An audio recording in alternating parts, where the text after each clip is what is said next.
Йов ном. Библийн энэхүү ном нь олон талаараа онцгой, гүн гүнзгий утга агуулгатай. Номын үйл явдал Израилаас алс хоол ууз хэмээх үл мэдэгдэх газар өрнөдөг. Гол дүр болох Йов нь Израиль хүн биш. Дээр нь нэмэхэд нэр нь үл мэдэгдэх зохиолч маань үйл явдал түүхэн аль цаг үед болсон тухай юу ч дурсаагүй нь зориуд ингэсэн болов уу гэж санагдана. Учир нь зохиолч биднийг түүхийн элдв асуултад сатаарахын оронд Йовын эдэлсэн зовлон, туулсан амьдрал энэ бүхнээс урган гарах асуултуудад анхаарахыг хүсжээ. Йов ном нь утга зохиолын маш тодорхой бүтцтэй. Уг ном нь богино оршил түүхээр эхэлдэг ба мөн тэн дүгнэлт түүхээр төгсдөг. Номын үндсэн хэсэгт Йов болон түүний найзуудын хооронд өрнөх дөрвөн харилцан яриа бүхий еврей хэл дээрх шүлгүүд бий. Эдгээр харилцан ярианд Бурхан эзэн Йовд хандан хэлсэн шүлгүүдээр төгсдөг. Ингээд бүгдээрээ энэ бүхнийг наривчлан харцгаая. Оршил хэсэгт Йовыг өөлхөөгүй зөв шудраг Бурханыг хүндэлдэг нэгэн гэж танилцуулдаг. Нэг ёсондоо гайхалтай залуу байсан юм. Үйл явдал гинэт тэнгэрлэг ертөнцид үргэлжилдэг. Тэнд Бурхан өөрийн зарцнаараа өмнөө цуглуулan уулзав. Эзэн орчлон дэлхийг хэрхэн удирддаг тухай ийм зураглал хуучин гэрээнд илбэг гардаг. Тэдгээр тэнгэрлэг биетүүд донд Сатан гэгч нэгэн байв. Энэ нь еврей хэлээр яллагч, буруутгагч гэсэн утгатай үг юм. Энэ үйл явдал бидэнд шүүх танхимд байгаа мэт сэтгэл төрүүлнэ. Эзэн Йовыг үнэн ч шудраг хүн гэхэд буруутгагч түүнийг үгүйсгэн шудраг хүнийг шагнадаг Бурханы зарчмыг шүүмжлэн. Та түүнийг баян чинээлэг болгосон учраас тэр таныг дагдаг үзээ. Түүнийг зовлон дунгуулт үнэхээр шудраг эсхийг нь харах болно гэв. Ингээд Бурхан Йовыг зовоохыг буруутгагчд зөвшөөрөв. Энэ үйл явдал биднийг гайхшруулж юу? Эзэн яагаад ийм зүйл зөвшөөрчихвөө гэхэд хүргэх бөгөөд Бурхан яагаад сайн хүмүүс зовхыг зөвшөөрдөг вэ гэх асуултын хариулт энэ номонд бий гэж бид боддог. Гэвч уг асуултын хариулт энэ номд байхгүй. Энэ номын хаанаас ч тэр хариултыг олохгүй. Энэхүү оршил нь Бурхан шудраг уу? Тэр нь ертөнцийг шудраг ёсны хөдөлшгүй зарчмын дагуу удирддаг уу гэх энэ номын жинхэнэ асуултыг тавьдаг. Энэхүү асуултын хариулт номын эхэнд биш, харин төгсгөл хэсэгт бий. Гэхдээ Йовын зовох болсон шалтгааны талаар огт дурддаггүй. Ингээд зовлон дунаж цөхөрсөн Йовыг эхнэр нь буруутгаж байгаагаар оршил хэсэг төгснө. Үүний дараа гурван найз нь түүнд зөвлөж ухааруулахаар ирдэг. Тэд бол Тиман хүн Элифаз, Шуух хүн Билдад, Наамат хүн Зофар нар юм. Тэд Израиль хүмүүс биш бөгөөд эртний ойрхон дорнодны ард түмэн Бурхан болон хүний зовлонгийн тухай ямар үзэл бодолтой байсны төлөөлөл юм. Ингээд номын үндсэн хэсэг Йовын яриагаар эхэлдэг. Энэ хэсэгт харилцан яриан дараах байдлаар өрнөнө. Йов эхлээд ярих бөгөөд үүнд нэг найз нь хариулна. Йов тэр хүнд хариу тайлбар хийхэд өөр нэг найз нь түүнд үзэл бодлоо хэлдэг. Энэ маягаар 3 тойрог үргэлжилнэ. Мэтгэлцийн 3 үндсэн асуултад төвлөрдөг. Эзэн үнэхээр шудраг уу? Тэр ертөнцийг шудраг ёсны хадуу зарчмын дагуу захирдаг уу? Хэрв тийм бол Йовын үдсэн зовлон хэрхэн тайлбарлах вэ? Бурханы шудраг ёс энэ дэлхийд хэрхэн хэрэгждэг тухай өөрсдийнхөөрөө таамагладаг нь Йов болон түүний нөхдийн ярианаас харагддаг. Тодорхойлбол тэд энэ дэлхий дээрх болж буй бүх зүйлс ямар нэгэн шудраг ёсны хадуу зарчимд захирагддаг гэсэн ойлголттой байв. Хэрв та ухаалаг, сайн, Бурханыг хүндэлдэг хүн бол танд сайн зүйл тохиолдох болно. Эзэн таныг шагнана. Харин хорон муу, мунхаг, гэмт хүнд муу мухай зүйл тохиолддог. Эзэн тийм хүнийг шийдэгдэг.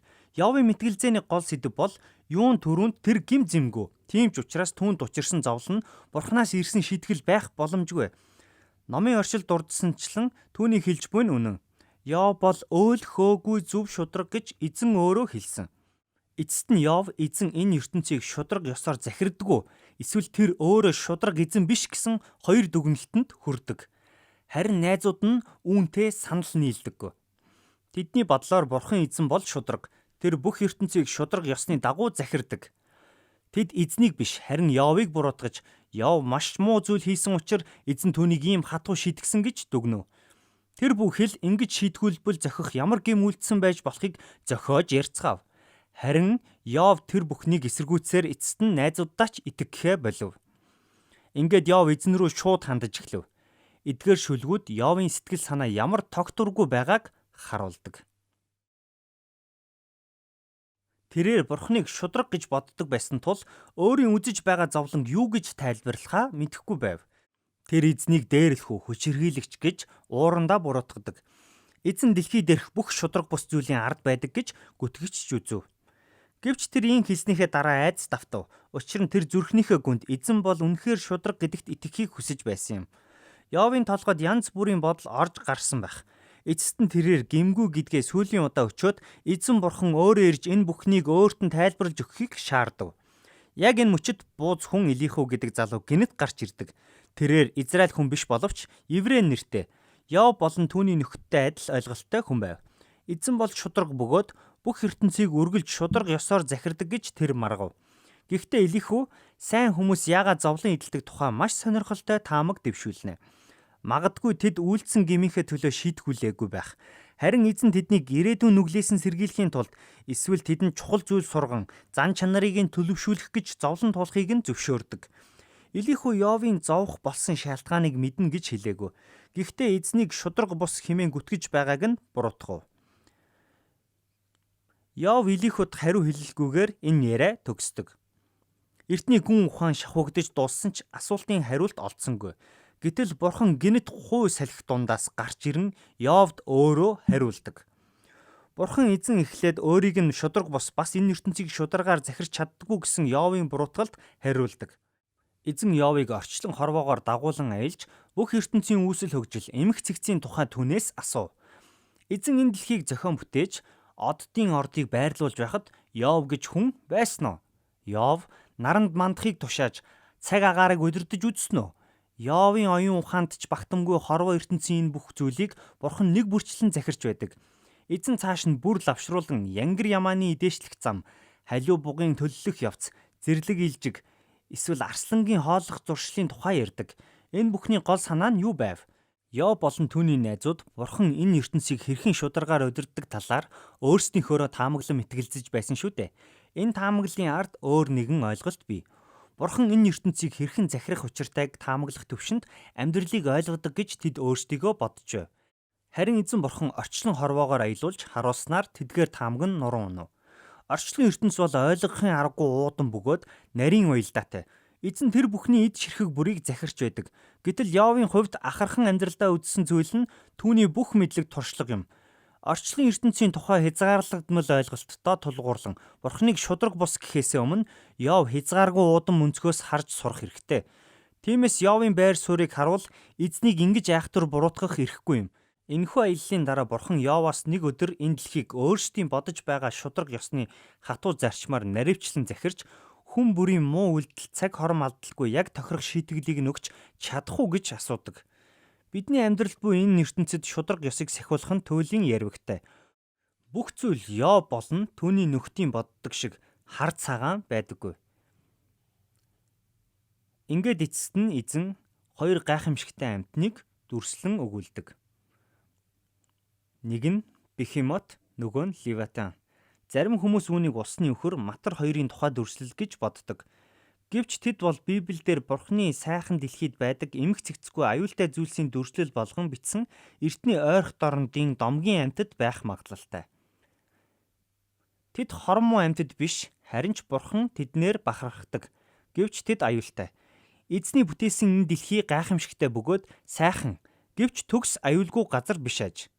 Бурхны бүтээсэн дэлхийн эмх журамтай, үзэгсэлэнтэй боловч яг энэ хоёр гайхамшигтай амьтан шиг зэрлэг бас аюултай. Ингээд Йовын зовлонгийн тухай гол асуултыг эргэн харъя. Эзний бүтээсэн дэлхийд яагаад зовлон байдаг юм бэ? Газар хөдлөл, араатан амьтан эсвэл хүмүүс бие биедээ зовлон учруулдаг. Бурхан шалтгааныг нь тайлбарладаг. Бидний амьдардаг дэлхий гайхамшигтай ч туйлын төвөгтөн дээр энэ үе шатад зовлон байсаар байх болно. Эзэн инхүү хариулсан юм. Йов эзэн бурхан шударга эсгэд эргэлцсэн бөгөөд эзэн хариуд нь Йов ийм дүгэлтэд хүрэх хэмжээнд орчлон ертөнцийн тухай хангалттай мэдлэггүй гэж хэлв. Йов эзнээс бүрэн тайлбар шаардахад эзэн бурхан түүнээс өөрийнх нь мэрэгэн ухаан мөн чанарт найдахыг хүссэн. Ингээд Йов гимшин эзний өмнө даруугаар ирдэг. Тэрээр эзнийг буруутган гүтгсэндээ уучлалгүйж буруу зүйл хийснээ хүлээн зөвшөөрөв. Энд хүрээд нэгэн богино түүхээр ном төгсдөг. Эзэн Йовын найзууд шударга ёсны тухай дутуу дөлмөг, буруу ойлголттой тул эзний мэрэгэн ухаан, орчлонгийн нарийн төвөгтэй тогтолцоог зөв тайлбарлаж чадахгүй гэв. Харин Йов миний тухай зөв ярьсан гэж бурхан өмөрдөг. Гэвч Йовын ярьсан бүх зүйл зөв байсан гэвэл үгүй.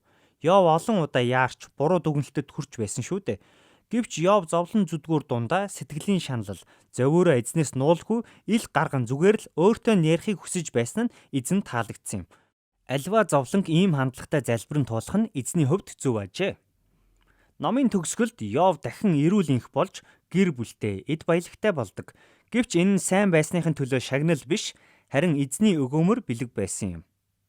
Сайн хүмүүст яагаад муу зүйл тохиолдог юм бол гэсэн онцгийн хариу таавар хിവэр Йов ном төгсдөг. Зовлон учрах үед шалтгааныг нь олох гэж оролдохын оронд эзний мэрэгэн ухаанд найдахыг Йов ном бидэнд зөвлөдөг. Хэрэв бид шалтгааныг нь хайвал Йовын найзууд шиг Бурхныг хэд энгийнээр харах, эсвэл Йов шиг мөчөдхөн ойлголттой тулгуурлан Бурхныг буруутгах болно. Харин энэ ном биднийг уу гашуу зовлон зүйдгүүрээ эзний өмнө нуулгүй авчирч түүний хайранд итгэж эзэн юу хийж байгаагаа мэдэж байгаа гэдэгт найдахад уриалдаг. Йов ном бол ийм л гайхалтай ном билээ.